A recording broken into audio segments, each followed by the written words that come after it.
ठीक है बच्चों, तो हम लोग आज स्टार्ट करते हैं। परिपथ पढ़ रहे हैं हम लोग, प्रत्यावर्ती धारा के परिपथ पढ़ रहे हैं। और उस परिपथ में हम लोगों ने पिछली बार किया था, कौन सा परिपथ किया था? शुद्ध धारिता युक्त परिपथ किया था। आज हम लोग करेंगे विशुद्ध प्रेरकत्व युक्त प्रेरक परिपथ। ठीक है, प्रत्यावर्ती धारा से संबंधित ये चीज हम लोगों ने की थी। अब इसी में निकालते हैं। हम लोगों को पता है, क्या पता है? हम लोगों को ये बात अच्छे से पता है कि पहले क्या करना चाहिए, पहले क्या बनाना चाहिए आपको? परिपथ बनाना चाहिए पहले नंबर पे। दूसरे नंबर पे क्या करना चाहिए? धारा ज्ञात करना चाहिए। तीसरे नंबर पे क्या करना चाहिए? कलांतर निकालना चाहिए, राइट? चौथे नंबर पे क्या करेंगे हम? ग्राफ बनाएंगे, आरेख बनाएंगे। और पांचवें नंबर पे फेजर बनाएंगे, ठीक है। और छठवें नंबर पे प्रतिघात ज्ञात करेंगे। ये स्टेप्स है। और बोर्ड परीक्षा की दृष्टि से मैं आप लोगों को बता देना चाहता हूं कि ये दोनों है ना, ये दोनों जो हैं बहुत इम्पोर्टेंट है। और आगे जो कुछ हम लोग करने वाले, तो दोनों तीनों परिपथों से, जो हमने ये तीसरा परिपथ कर रहे हैं, इन परिपथों से हमको जो इंफॉर्मेशंस मिली हैं, जो सूचनाएं मिली हैं, उन सूचनाओं का बहुत तगड़ा उपयोग है आगे के जो परिपथ हम लोग करेंगे। अगर हमसे कोई चूक हो गई, हम कुछ भूल गए कि किसके बीच में, कौन से परिपथ में V और I के बीच में कलांतर क्या है, कौन अग्रगामी है, कौन पश्चगामी है, अंडरस्टैंड? तो ये सारी बातें हमको याद रखना है। अगर हमको ये याद नहीं रहेंगी तो विश्वास मानो आगे के परिपथ हमको करने में काफी तकलीफ होगी। और अगर ये याद है तो चुटकी वाला काम, फिर कहीं कोई दिक्कत नहीं। ठीक है, तो चलिए हम लोग इसको करते हैं। जैसा कि आप लोगों ने बताया, क्या बताया कि ये जो है अपन विशुद्ध प्रेरक के परिपथ पढ़ रहे हैं, ये प्रेरक अकेला लगा है, ठीक है। तो प्रेरक शब्द आता है तो हमें क्या समझना चाहिए कि परिपथ में केवल कुंडली, प्रेरण कुंडली लगी हुई है, राइट है? क्या लगी हुई है? प्रेरण कुंडली लगी है। प्रेरण कुंडली मतलब उसको हम स्प्रिंग टाइप की रचना समझ सकते हैं, ठीक। और इसके स्वप्रेरकत्व को कैसे लिया जाता है? L से। और स्वप्रेरकत्व का यूज क्यों करते हैं यार? प्रेरकत्व क्यों? क्योंकि हमारे पास में परिवर्ती वोल्टेज है, प्रत्यावर्ती वोल्टेज है। प्रत्यावर्ती वोल्टेज है यानी प्रत्यावर्ती धारा है। और हर क्षण धारा का मान बदलेगा। और धारा का मान बदलेगा, इसका मतलब ये है कि इसके अंदर से गुजरने वाला चुंबकीय फ्लक्स लगातार बदलेगा। और जब वो बदलेगा तो निश्चित रूप से क्या होने वाला है? यहाँ पे प्रेरित धारा उत्पन्न होने वाली है। ये है क्या? प्रत्यावर्ती धारा कोई सप्लाई नहीं है। प्रत्यावर्ती धारा ऐसा नहीं है कि हमने एक ठो लगा दिए, एक प्लस में एक माइनस में और प्रत्यावर्ती धारा बहने लगे, ऐसा कोई सिस्टम नहीं। प्रत्यावर्ती धारा क्या है? एक प्रेरित धारा है। कौन सी धारा है? प्रेरित धारा। तो इस बात का आप लोग याद रखेंगे। ठीक है, इसके कारण इन चीजों का यहाँ पे उपयोग होता है। राइट है। अब हम लोग जानते हैं कि एक सूत्र है कि यहाँ पे हम लोग करेंगे धारा। ठीक है, धारा के लिए व्यंजक, तो ये एक सूत्र है E is equal to minus l d i by d. Right है। तो यहाँ पे हम परिमाण ले लेंगे और E की जगह क्या ले लेंगे, V is equal to l d i by D t. Right है। या d i by D t is equal to,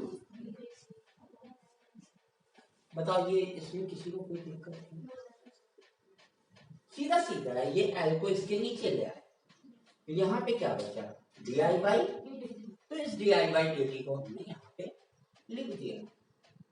खेलता हूँ करता हूँ। Is it clear? तो v इज इक्वल टू क्या,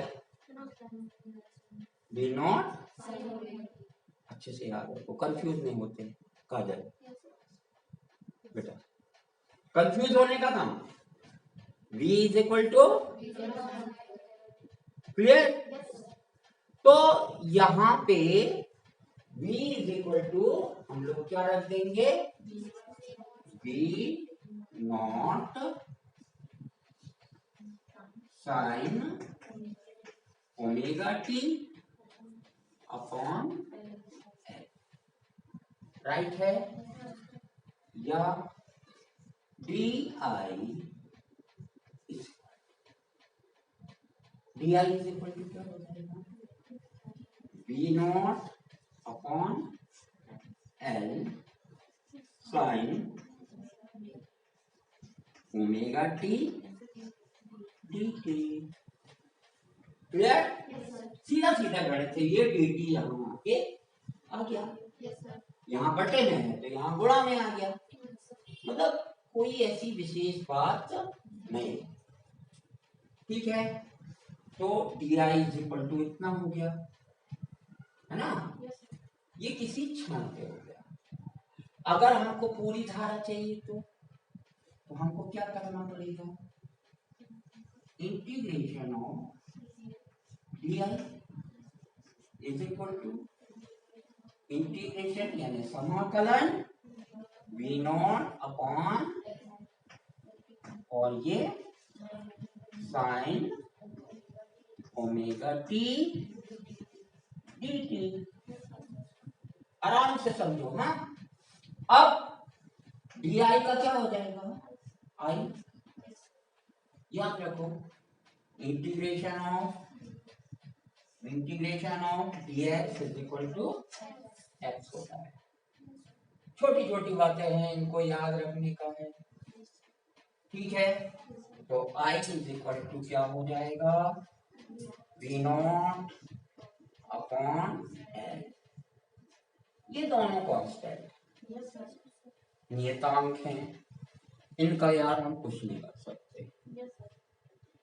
ठीक है, ये परिवर्तित चीज नहीं है, इसलिए अच्छा समाकलन और अवकलन दोनों गणित ऐसी है कि इसमें परिवर्तनशील राशियों से संबंधित गणित है,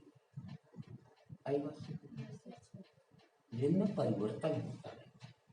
इसके कारण से डी वाई बाई नीचे क्या लगता है, डी एक्स, डी लगता है इसमें डिफरेंशिएशन या इंटीग्रेशन दोनों। इंटीग्रेशन यानी समाकलन और अवकलन में क्या अंतर है कि एक बड़ी चीज से छोटी चीज प्राप्त करते हैं तो उसको अवकलन, और एक छोटी चीज हो उससे बड़ी चीज प्राप्त करना हो तो समाकलन। समाकलन मतलब जोड़। राइट है। और ये क्या हो गया, साइन ओमेगा टी डी या I is equal to we not upon l minus cos omega t upon omega. डरना नहीं। देखो sine omega t d t का हम लोग क्या करते हैं, अवकलन।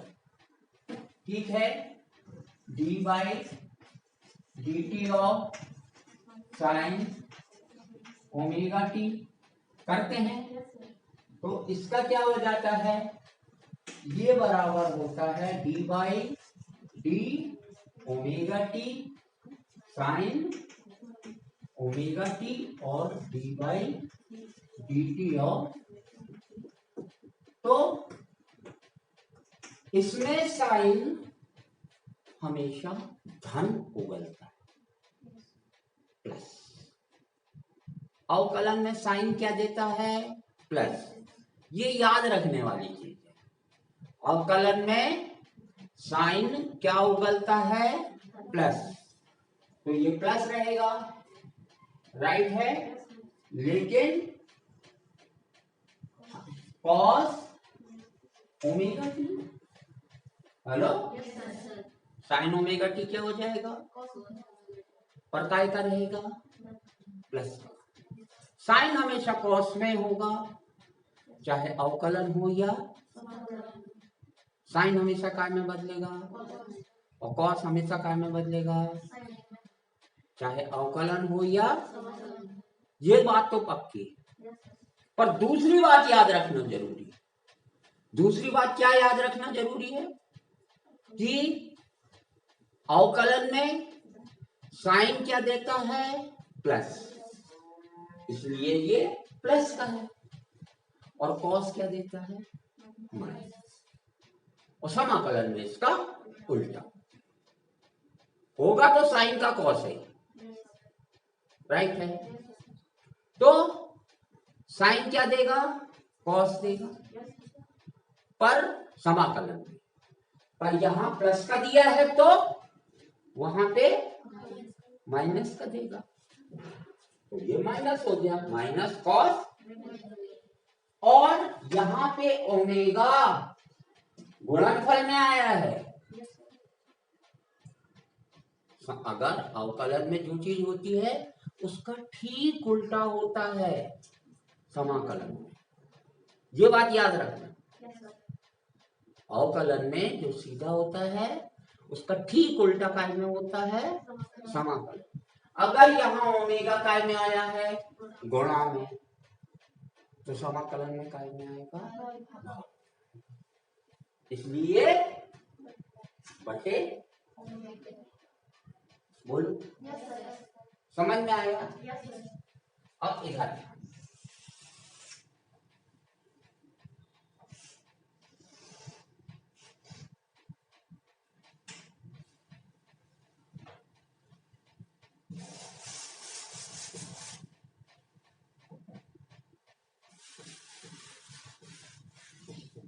इधर ध्यान दीजिएगा, यहां पे I इज इक्वल टू क्या हो जाएगा, we not upon omega L, और ये हो गया है माइनस कॉस ओमेगा टी डिंग, और cos theta is equal to, tension पड़े, sine 90 minus theta. Cos theta बराबर क्या होता है, साइन 90 माइनस होता है, और 90 को अपन लोग क्या लिखते हैं, पाई बाई 2। ठीक है, हेलो। देखो, दुनिया में किसी चीज से डरो तो वो हमको और डराती है, और यदि अपनी तरफ से प्रयास करो कि हमको नहीं लगा, उस चीज को समझने की कोशिश करो, उसकी ताकत आजमाने की कोशिश करो, तो आप देखोगे कि कुछ ज्यादा नहीं। ठीक है, तो यहां के लिए मैं सूत्र लिख देता हूं आपको, cos theta is equal to sine 90 minus, बोलो, तो ये क्या हो जाएगा, I is equal to b nought upon omega L, और ये रहा माइनस, ये हो गया साइन।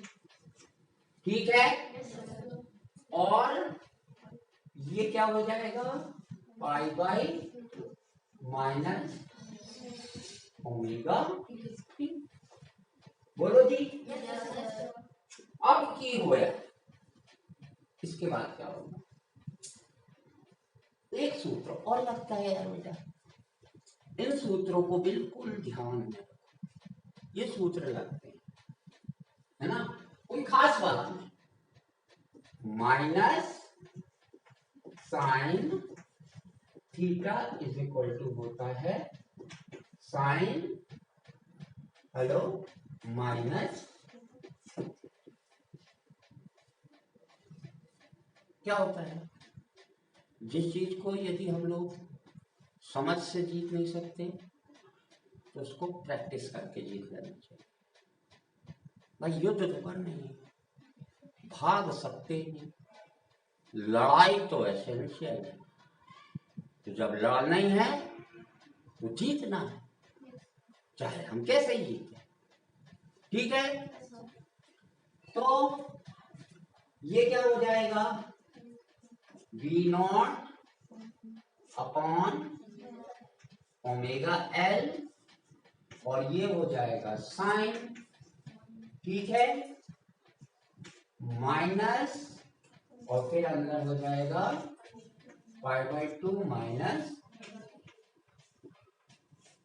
Is it clear? अब क्या होएगा पास, ये माइनस छोटे कोष्टक के अंदर चला जाएगा, बिल्कुल सरल। ठीक है, तो इस तरह से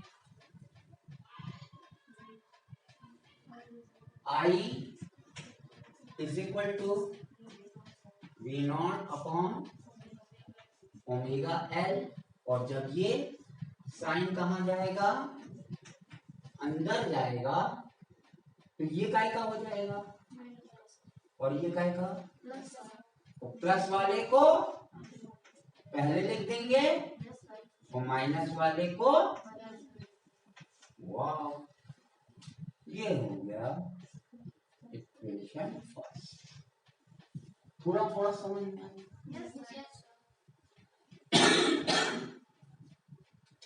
पर धारा में एक चीज और रहती है, वो चीज क्या होती है, आई नॉट, धारा का शिखर, शिखर मान मतलब तात्क्षणिक, जो ये धारा कौन सी धारा, ये तात्क्षणिक धारा है, इसका हर क्षण टी के कारण, हर क्षण क्या होता है, मान बदलता रहता, बाकी सब तो नियतांक है, बदलने वाली चीज एक ही चीज है, कौन, टी। तो टी हमेशा बदलते रहता है, तो ओमेगा टी बदलता रहता है, और ओमेगा टी बदलता रहता है तो साइन ओमेगा टी बदलता रहता है, तो आई बदलेगा। पर इस बदलती हुई आई का एक अधिकतम मान होगा, उसे हम शिखर मान या धारा का आयाम कहते हैं। तो इस तरह से हम क्या निकालेंगे, आई मैक्सिमम, और आई अगर मैक्सिमम चाहिए तो कौन मैक्सिमम, ये नहीं बदलेगा, ये नहीं बदलेगा, ये नहीं बदलेगा, बदलेगा कौन, ये बस। तो हम बोलेंगे कि sign omega T minus pi by 2 का हमको मैक्स चाहिए और साइन ओमेगा टी यानी साइन थीटा का, ये थीटा है पूरा का पूरा, थीटा का पूरा मान साइन थीटा का एक चक्र में अधिकतम मान कितना होता है 1, कितना होता है 1 होता है, जो कि कितना है 1 है। क्लियर? तो हम क्या करेंगे, इसी को आई मैक्स को क्या लिख देंगे हम आई नॉट, तो I naught is equal to क्या हो जाएगा we not upon omega L into 1, तो I naught is equal to we not upon इस मान को कहाँ रखते हैं, समीकरण एक में रखने पर, ठीक है। तो क्या हो जाएगा I is equal to I naught sine omega T minus pi by 2।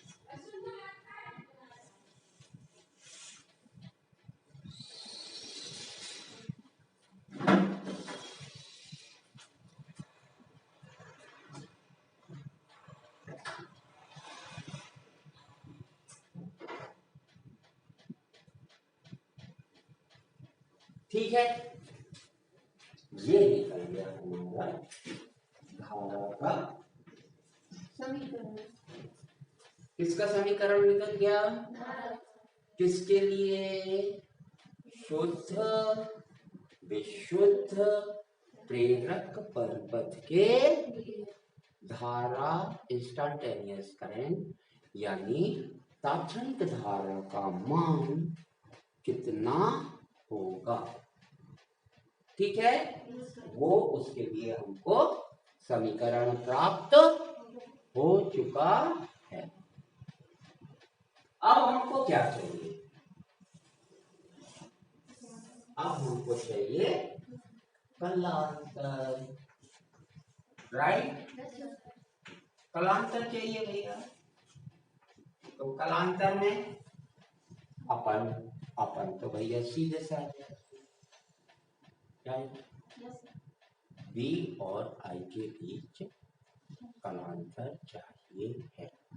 तो हमने कलांतर निकालने का जो तरीका सोचा है वो गणितीय रूप से गलत हो सकता है, ठीक है, लेकिन अपन को जो कलांतर मिलेगा वो पक्का मिलेगा।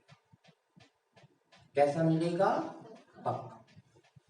क्यों, क्योंकि हमने इसके तोड़ बनाए, साइन के साथ जिसका कोण बड़ा होगा वो अग्रगामी होगा, साइन के साथ जिसका कोण छोटा होगा वो पश्चगामी होगा, राइट है।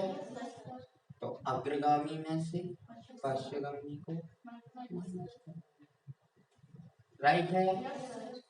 तो कलांतर में क्या हो जाएगा, ये कौन बड़ा है ओमेगा टी या omega T minus pi by 2,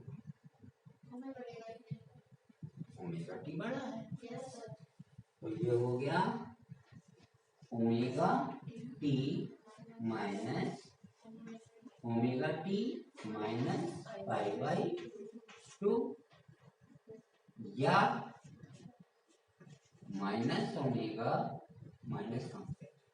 omega T minus plus pi by 2 cancel, तो कलांतर हमारा आ गया पाई बाई 2। तो निष्कर्ष क्या निकला, निष्कर्ष यहां पे निष्कर्ष निकल रहा है, वो निष्कर्ष क्या है कि निष्कर्ष निकालते हैं हम।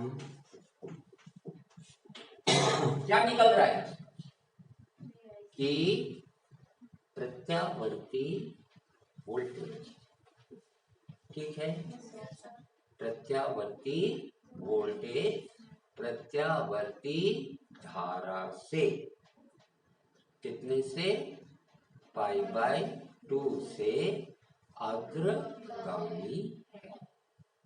क्लियर? तो निष्कर्ष निकला कि प्रत्यावर्ती विभव, ठीक है, धारा से π/2 रेडियन से कैसा है, अग्रगामी है। राइट है? यही निष्कर्ष, यह निष्कर्ष हमारे लिए क्यों जरूरी है? अंडरस्टैंड? तो मैंने आपको इसके लिए एक तरीका बताया था, और वो तरीका क्या था? वो तरीका था कि ग्राफ तो सेम बनाओ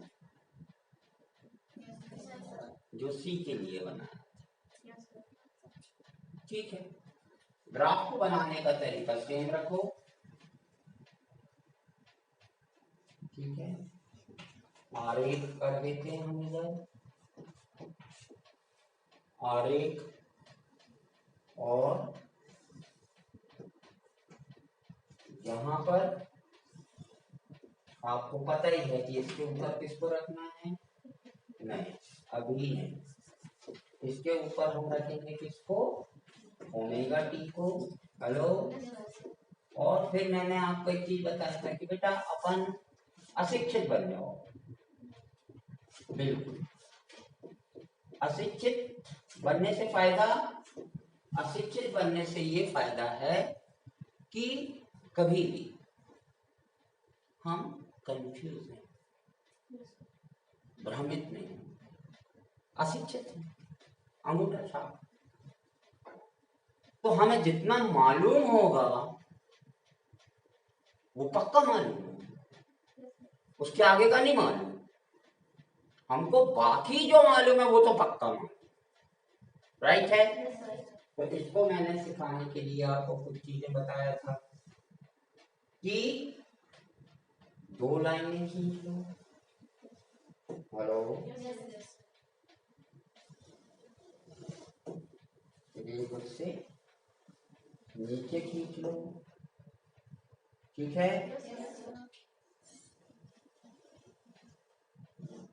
और इन लाइनों पे भी ऐसे निशान लगा लो। कंफ्यूजन से बचने का तरीका, राइट? अब क्या करो, अब यहाँ पे है बी, यहाँ है -b माइनस, राइट? एक तो पहले ये बनवा लो, कौन सा वाला, मूल बिंदु वाला। देखो निशान लगे होने से क्या फायदा होता है कि अपने हाथ जो है वो बहकते, क्लियर? अपने हाथ बहकते, और हाथ नहीं बहकते तो उससे फायदा है, ग्राफ गड़बड़ नहीं होता। और दूसरा वाला क्या रहता है, आयाम। हेलो? तो दूसरे वाले का आयाम कहाँ पे आएगा, ये O है, ठीक है, ये हो O हुआ, ये नेगेटिव, ये 0, हेलो, ये पॉजिटिव, कोई कंफ्यूजन, भ्रम? अच्छे से बताओ। नहीं तो ये इस तरह से चलेगा। अब अग्रगामी कौन है? देखो, ये ग्राफ नंबर 1, ठीक है, और ये ग्राफ नंबर 2। ये अग्रगामी के लिए कौन सा वाला है? 1 है कि 2? और यहाँ कौन है अग्रगामी? विभव है। तो ये वाला ग्राफ किसके लिए हो गया? ये हो गया P0, और ये ग्राफ हो गया किसके लिए? विभव के लिए। और हेलो, ये वाला ग्राफ किसके लिए हो जाएगा? धारा के लिए। दिमाग लगाने की जरूरत नहीं, एक अपन ने प्राप्त कर लिए, या तो धारा वाला पहले प्राप्त कर लिया। लीडिंग लैगिंग, अग्रगामी पश्चगामी, ये हमारा गेम है असली। अगर ये हमको पता है तो सब पता है, ठीक है। कालांतर हमने निकाल लिया, ठीक है। ये हो गया ग्राफ, और यहां पे घूर्णी फेजर बना लो, ठीक है। कौन से फेजर? घूर्णी फेजर। तो घूर्णी फेजर बन जाएगा। ये प्रकार से आप लोगों के लिए तो बहुत आसान हो गया। हेलो, मेरे को तो बहुत कठिन है। ये हो गया क्या? 0 है ना, मतलब P0 कर दो। और ये हो गया B0, और इससे ये किससे आगे है? धारा से कितना आगे है? तो इसके ऊपर क्या खींच दो। अगर इधर खींचेंगे लंब हम, तो क्या होगा? धारा आगे हो जाएगी, क्योंकि एंटी क्लॉक चलता है। तो इसको कहाँ खींचना पड़ेगा? नीचे खींचना पड़ेगा। तो ये हो गया ओमेगा टी, हेलो, और ये हो गया बन गया। कोई कंफ्यूजन है? पक्का बताओ। आप इधर देखो, ये वाला बन गया। अब एक और बन जाएगा, कौन सा? साधारण। तो इसके लिए भी मैंने जादू बताया होगा कि इस पे हमेशा किसको रख लो, कंफ्यूजन खत्म। जो अग्रगामी होता है उसको एंटी क्लॉक में लेना पड़ेगा, तो वो ऊपर आ जाएगा। हेलो, और जो पश्चगामी होता है उसको नीचे रखना। तो आई तो इधर है, बचा वोल्टेज, और वोल्टेज कैसा है? तो कहाँ आ जाएगा? ऊपर आ गया। किसका है? एल। तो ये क्या हो जाएगा? बी, और ये हो गया फेज डिफरेंस। कुछ समझ में आया? ठीक है। तो अब वीडियो को पॉज करके इतनी कंसेप्ट को समझें, फिर हम लोग आगे काम करें। तो बच्चों, हम लोग अब जानने वाले हैं प्रतिघात के बारे में, यानी शुद्ध प्रेरण युक्त जो अपना सर्किट होता है, परिपथ होता है, उस परिपथ का प्रभावी प्रतिरोध। अब क्योंकि LCR में से कौन लगा है? कितने लगे हैं? सिर्फ L, यानी एक लगा है। तो एक लगा है तो प्रतिघात, और LCR में से कोई 2 लगे हैं या तीनों लगे हैं तो प्रतिबाधा, प्रतिघात को प्रदर्शित करते हैं हम लोग एक्स से।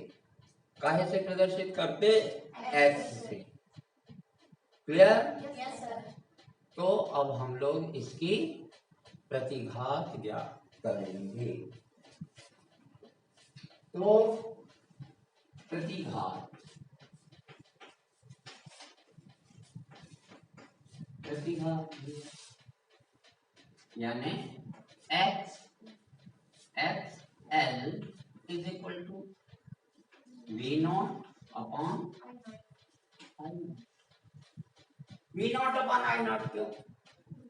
क्योंकि ओम के नियम से v is equal to i r, तो r is equal to v upon v, i is equal to v upon r, तो r is equal to v upon r।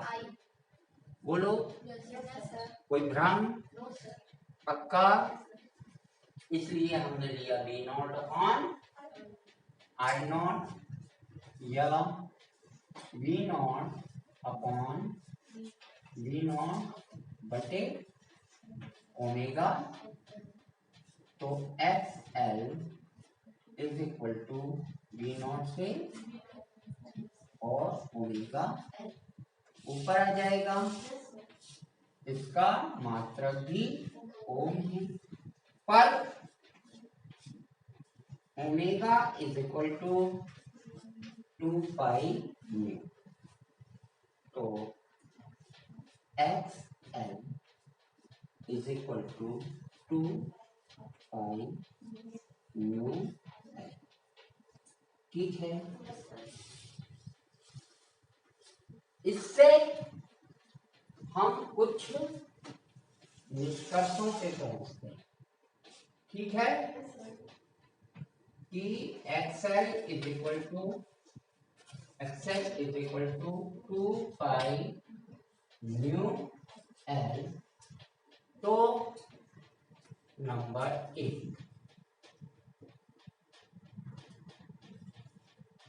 उच्च, यहां पे एक डिसीजन आपको मालूम होना चाहिए कि दोनों अंश में है। ठीक है?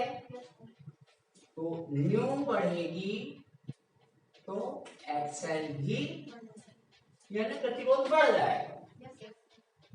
तो नंबर 1 बढ़ेगी मतलब आवृत्ति उच्च हो जाएगी। तो उच्च आवृत्ति की प्रत्यावर्ती धारा को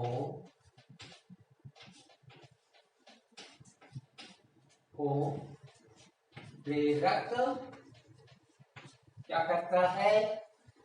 अपने आप से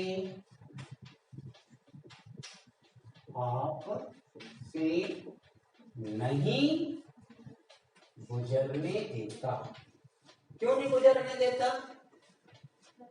प्रतिघात बढ़ जाती है यार, गुजरने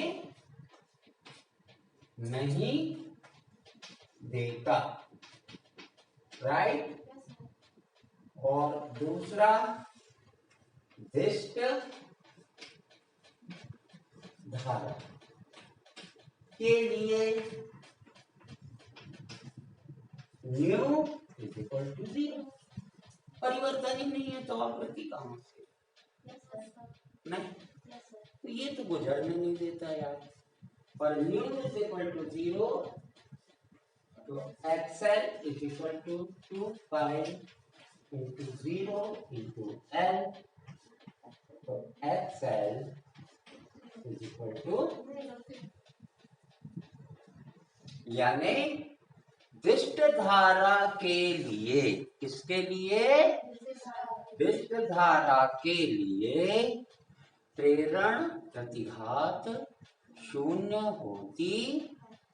यही कारण है कि यह यानी प्रेरक दिष्ट धारा को अपने आप से आसानी से गुजरने देता बोलो समझ में? Yes sir.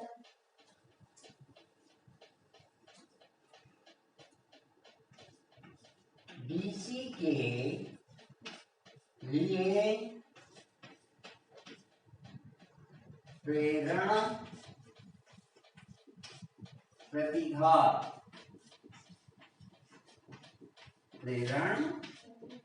प्रतिघात यानी एक्सेल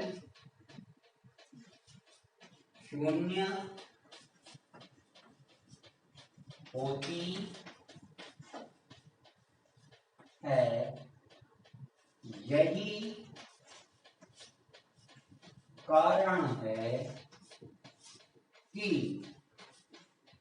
यही कारण है कि प्रेरक विशिष्ट धारा को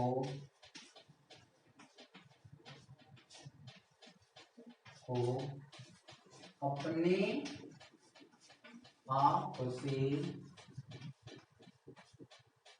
आसानी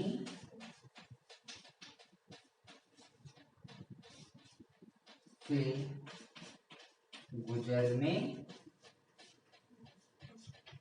देता है। ठीक है। अब जितने भी घरेलू उपकरण हैं उनमें एक कॉइल लगी रहती है, राइट है। वो प्रेरण कॉइल होती है, प्रेरण कुंडली होती है, और उसके कारण क्योंकि धारा को बाकी परिपथ से भी गुजरना पड़ता है ना, कुंडली से गुजरने के अलावा, तो थोड़ा बहुत प्रतिरोध उसका होता है। उसमें जितना धारा की खपत हो जाती है उसको छोड़ के, ठीक है, जो मुख्य उपकरण है उसमें धारा की खपत बहुत कम होती है, क्योंकि वहां कुंडली लगी रहती है, जिसके कारण धारा की खपत कम हो जाती है, प्रतिरोध कम हो जाता है, तो धारा आराम से सन्न करके रह जाती है। ठीक है। तो ये रहा बच्चों अपना प्रेरण, शुद्ध प्रेरण युक्त परिपथ प्रत्यावर्ती, जिसका कि हमने संपूर्ण विवरण लिया। अगर ये विवरण आप लोगों को अच्छा लगता है, पसंद आता है, तो इसे आप लाइक करें, कमेंट करें, सब्सक्राइब करें। ठीक है, चलिए बाय।